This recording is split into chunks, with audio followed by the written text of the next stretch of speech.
Assalamualaikum warahmatullahi wabarakatuh.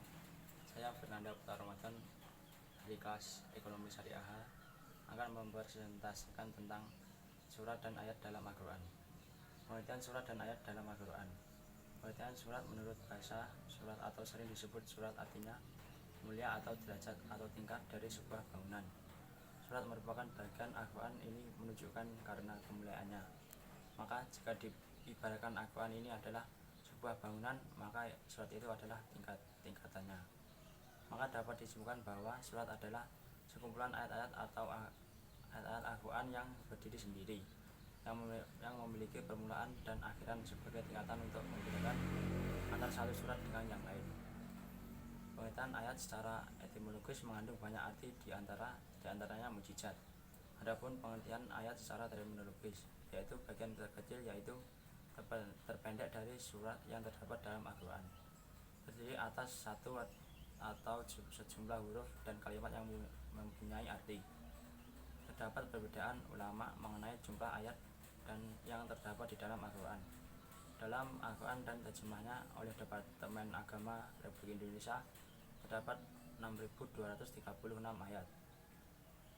Al-Suyuti dalam Al-Itqan menyebutkan 6.000 ayat. Sementara Al-Alusi dalam kitab Ruh Al-Ma'ani menetapkan sebanyak 6.616 ayat. Susunan surat dan ayat dalam Al-Quran.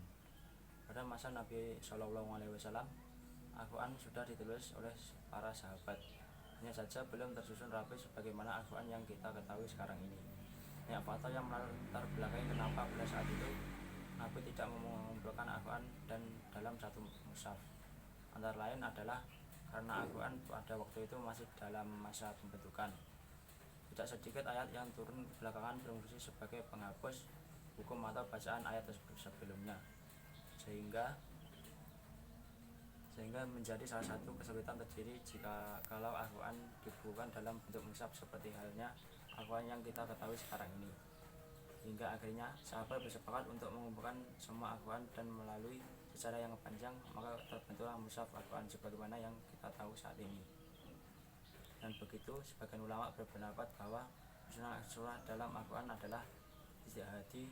Hal ini didasarkan pada adanya perbedaan susunan surat yang dimiliki oleh para sahabat pada masa Rasulullah SAW. Namun pendapat ini hanya didasarkan pada perbedaan susunan surat yang dimiliki oleh para sahabat. Lalu diperhatikan pula pada masa Rasulullah SAW, keberadaan mushaf yang dimiliki oleh para sahabat pada waktu itu bukanlah untuk kemaslahatan bersama sebagai pedoman semua umat Islam, melainkan untuk kepentingan pribadi agar mempermudah ketika ingin membaca, mempelajari atau mengkaji Al-Quran. Dengan demikian, sangat wajar jika pada waktu itu terjadi perbedaan antara sahabat yang satu dengan yang lainnya mengenai penulisan surat dan mushaf yang dimilikinya. Pembagian dalam Al-Quran. Menurut Quraisy Shihab, jumlah surat dalam Al-Quran sebanyak 114, dan susunannya telah ditentukan oleh Allah Subhanahu wa Ta'ala dalam Tauhid. Dalam Al-Quran tersebut terdapat surat-surat yang tidak sama jumlah ayatnya dan tidak sama panjang pendeknya. Misalnya surat At-Tahrim dan Al-A'la memiliki jumlah ayat yang sama, yaitu 19 buah. Namun surat At-Tahrim ternyata lebih panjang daripada surat Al-A'la.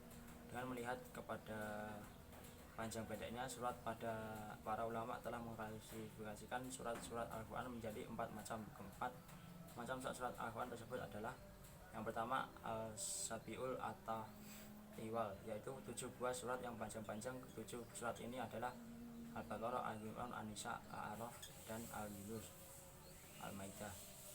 Yang kedua, Al-Min, yaitu surat-surat yang terdiri dari 100 ayat atau lebih, seperti surat Hud dan surat Yusuf. Yang ketiga, Al-Masani, yaitu surat-surat yang terdiri kurang dari 100 ayat, seperti surat Al-Anfal, At-Taubah, dan Al-Hajj. Yang keempat, yaitu Al-Mufassal, yaitu surat-surat pendek, seperti surat Al-A'la, Al-Qadr, dan An-Nas. Sekian, apabila kurang lebihnya mohon maaf. Wassalamualaikum warahmatullahi wabarakatuh.